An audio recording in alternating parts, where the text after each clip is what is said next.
I met Carrie through a project I was working with our marketing division, and I was just so impressed with her. She's so talented and dedicated and enthusiastic. But for this mentoring session today, I want to make sure we get right down to business. Can't help but notice you're on a lot of big projects lately. So I was kind of pre-sharing before you came in. I want to talk about work-life balance. Well, that'd be great, because that's one of the biggest troubles that I'm having right now is as you take on each additional project, it takes time away from your family. That's one. And then also, how do you not become the go-to person? How do you also continue to progress in your career? Funny, I was talking with my boss, George Fisher, and I said to him, I used to think that supercalifragilisticexpialidocious was the hardest word in the English language, and I now think it's no. I would agree. Right, and no is the hardest word in the English language, especially for working moms and wives. So maybe we'll go through some of the basics. I know we've went through those before, but I think for our viewing audience, probably a good idea to go through some of the basics. So first of all, are you blocking in your Outlook calendar some personal time for you and your family way ahead, months ahead? I'm getting better at it. Okay. So getting better, still a work in progress. I have all of Dylan's games scheduled through the end of the year. Good. And then I try and have at least one date night every other week scheduled in. So the babysitter is his job, so that's dependent upon him coming through with that. But I'm trying, but haven't gotten to the vacations yet. I need to get to the vacation schedule. Yeah, that is so hard, right? To imagine that whole week off, right? So you're watching and you're thinking, wait, people take vacation? We actually do. So one of the things too, when I go through the Outlook calendar every time with people, because I think we forget corporate culture, whether you're in a big company or a small company, is that if it's blocked in your calendar, people go through it and they go, oh, well, she's not available then, so I'll go for this next thing. And if we don't block it, it's so easy for people to go, oh, look, she's open at 7 o'clock at night. So I'll take 7 o'clock at night. So what I tend to do is also tell people I have a preference for early morning.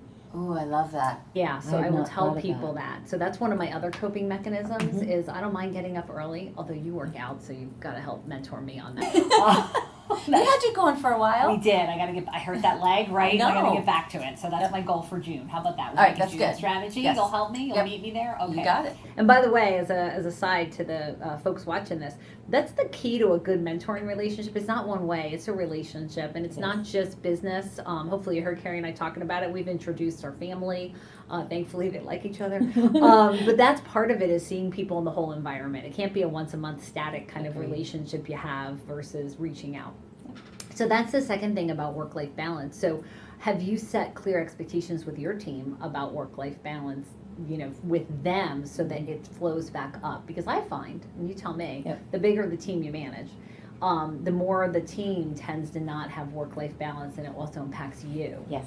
So have you started asking them, I know we talked about it in the previous session, have you started saying what's your dinner night with your family? Absolutely. So, and I also have them tell me when their schedules are for games, what sports do your kids play, so that when the seasons come, I'm like, so Chris, your son's starting basketball now, right? So we'll start to see those games come on the calendar. And just to remind them that I'm good with it. That's great. And then when I'm leaving to go to a game or I'm leaving to do something with the family, I also let them know where I'm going. So it's not sneaking off as, hey, thank you guys for all you're doing. Make sure you get out of here soon. I'm headed to the game. See, I love that. And that's the key to work-life balance is not being ashamed of it. Right? There's such a drive for women to try to hide it. And that, to me, is the worst thing you can do. And so you're getting all this new responsibility, which is good for you. So all this is working. You're getting a lot of you're welcome, a lot of brand awareness, right? Hey, thank you. You're smart and talented. It's really a pleasure.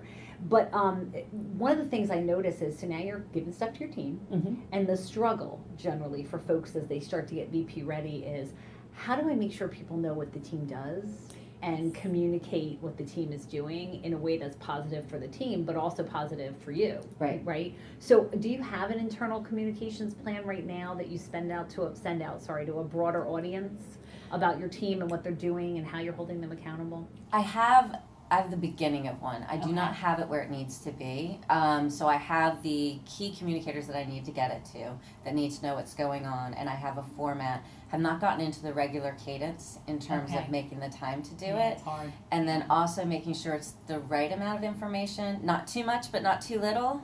Yeah, there's a fine line there between brag chart and need to know. Exactly. Right? So I think two things that I've noticed, and viewers, I hope this helps you as well, is as females and as female leaders, we really have a tendency to under-communicate.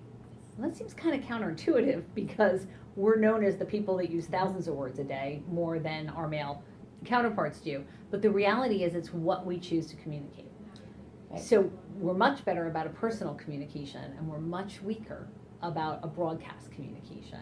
So one of the things I've found that really helps me is to make a scorecard that's more fun, that people like to view more. So my famous one is called Candyland. Have you seen Candyland? I play it. It looks like Candyland. And I really defined the 4 big tasks of my previous team, and then the metrics underneath it, and then put the heroes for each of I those love things it. underneath that. And then I updated it, but what was fun was that people started to say, like, Candyland, like, where are you in Candyland? And did that one turn green? And did that one turn purple? And right, because they were all like light shades to go darker. I'll send you that format. That would be great. And see if that helps. Yes. So the other part of that internal communication is the performance agreement. So kind of the last thing I wanted to talk about today was you're getting all these projects and your mid-year is coming up. Yes. So how are you going to communicate to your boss and your boss's boss the changes in your performance that have happened since you crafted your PA? This is always a struggle for people. Yes. They get asked to do all these things. They're not in their PA. What do you do at your mid-year evaluation? That is a great question. So my thought process behind it, and would love your feedback on Sure. it, is that I was going to add in incremental activities and also level up tasks. So part of this is a level up is I'm right now dotted lining into my senior VP, Yep. which is giving me a lot more face time. So Yep. with that, I've had to make sure I'm communicating at an even different level than before. So there's no filter between the two. That's great. So trying to make sure I represent that inside of it as showing I'm prepping myself for that Good. VP level, for Good. that direct responsibility. Good. So let me give you a little linking tip here and why I talked about the PA. So the linking tip between that communication plan and your PA is that when you launch your communication plan, it should always include your PA.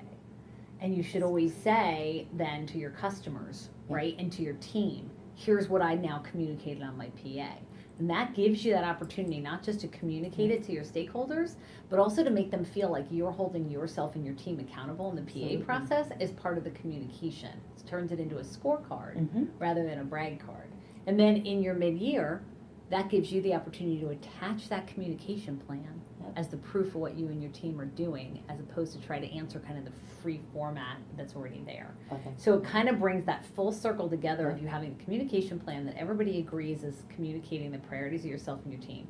Beyond your PA, because as you add things, it comes in. Living, breathing scorecard that everybody will have accepted by the time your PA review comes around, attaching it to your PA so that it becomes proof of performance. I love it. So, Carrie, I always like to wrap up with a couple things I want you to do for next time, right? So the first one is you're going to work on that communication plan. I'd love to give you feedback. You can send it to me. You can email it or just bring it to our next meeting. I'd love to help you with a little bit of the jazz hands. One of the things is always, as you communicate a level up, is making sure that it hits your audience. So I'm happy to help with that. The second thing is, let's bring a 90-day calendar with you. Let's you and I take a look at some of your time management together.